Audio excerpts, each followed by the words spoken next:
Before the flood of humanity began to slack off, more than 50,000 Cuban and Haitian refugees had been processed at the Navy base at Guantanamo Bay.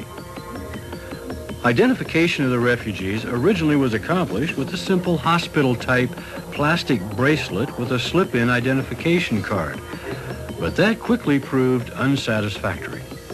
They needed to find a way that they could process these people much faster, give them a much better stay while they were there. So we got into the development of the electronic identification bracelet, which is basically an identification card. Each number was unique. They could process them very quickly electronically.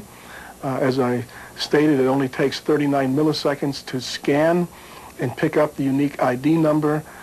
You could process people very, very rapidly. In its final form, the Deployable Mass Population Identification and Tracking System consisted of an electronic RFID transponder bracelet, a digitizing camera, and a digital fingerprinting system, all linked to a computer database. That microchip number that was in the electronic identification bracelet would also correspond in their computer database with the digital fingerprint system. So therefore they had a backup at all times if a bracelet were to be, for some reason, fail, which the possibility of that is unlikely, less than 1 in 100 billion. But if that were to happen, they could always trace the individual as to the proper identification by the electronic fingerprint system.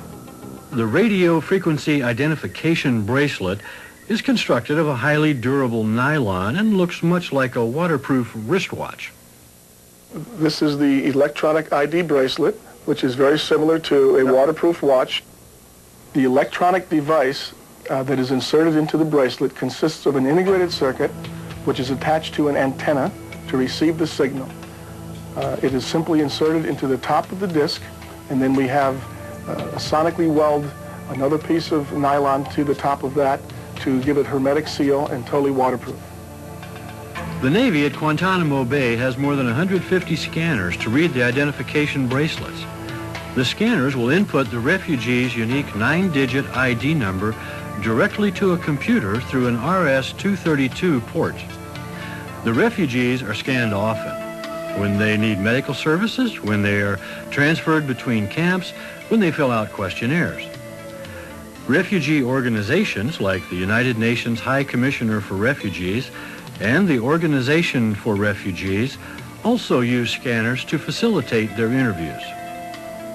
In order to keep the electronic identification bracelet from being removed, it was secured around the refugee's right wrist with a pop rivet.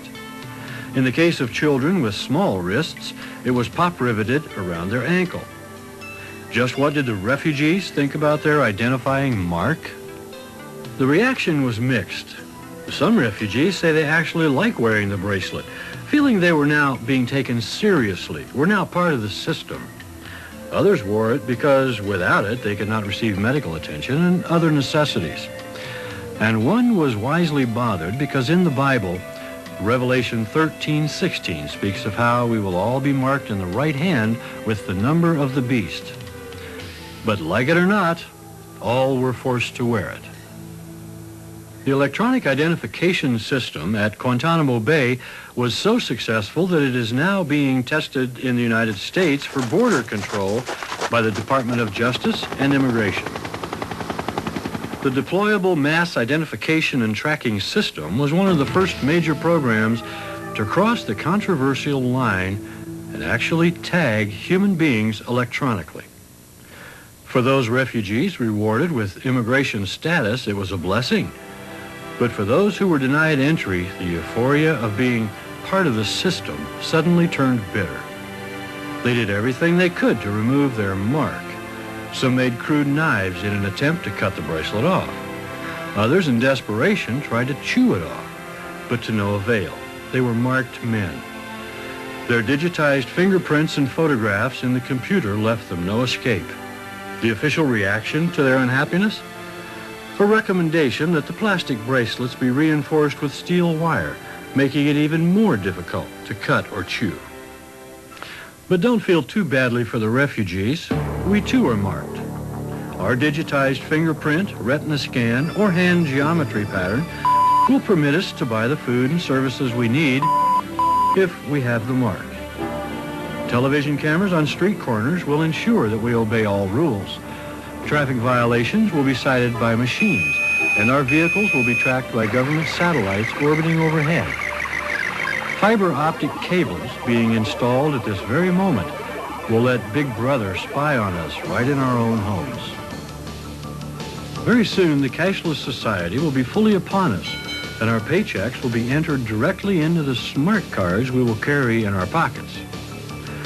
The smart card chip will be reduced in size, then become part of the injectable biochip. It will be our electronic purse, our new money. Like our pets, we will be permanently marked, effectively owned by the state. You can run, but you cannot hide. The book of Luke, chapter 21, verse 10 and 11, warns us as the end nears, nation shall rise against nation, kingdom against kingdom. There will be great earthquakes in many places. There'll be famines, pestilences. There are fearful sights that are going to come out of the heavens. Mark chapter 13, verse 28 and 29, advises us to learn the parable of the fig tree. It says, when her branch is tender and puts forth leaves, you know that summer is near. So in the same way, when you see these things come to pass, know that it is near, even at the door. Revelation chapter 1, verse 3 tells us to pay attention to the prophecies. The Bible says, blessed is he that reads and hears the word of the prophecy and keeps those things which are written therein, for the time is at hand.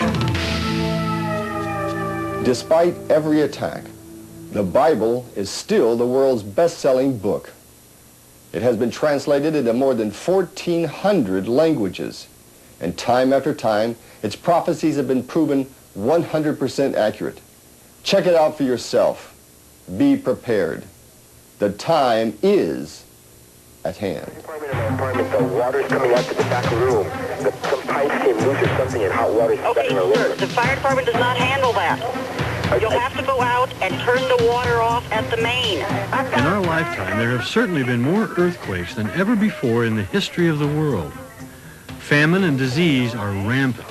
Nation has risen against nation in tragic war, and kingdom fights kingdom in civil battle.